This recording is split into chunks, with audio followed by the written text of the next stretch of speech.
you had advice for any of those young athletes, what would it be?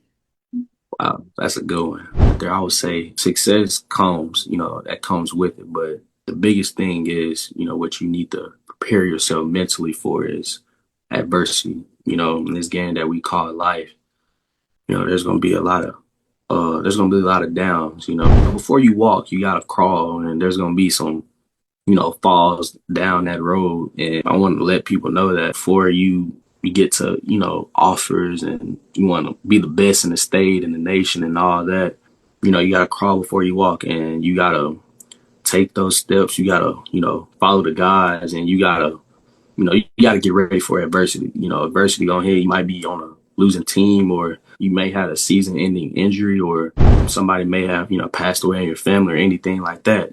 You gotta overcome the obstacles. And my life, I'm overcoming a lot of stuff too, stuff in my life that I'm getting over, and gotta be there for my team. But that's probably one of the biggest things, I want young guys. The biggest advice is just, what are you gonna do when adversity hits? Is you gotta, get past it, jump on the road, and get to walking. Get to doing your thing. So Mhm. yeah.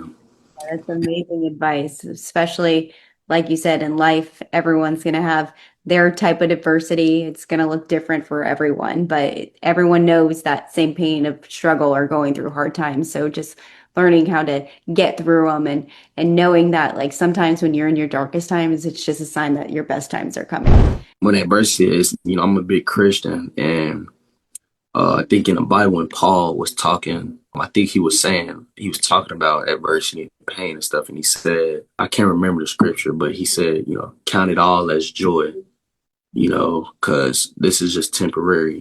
Pain is temporary.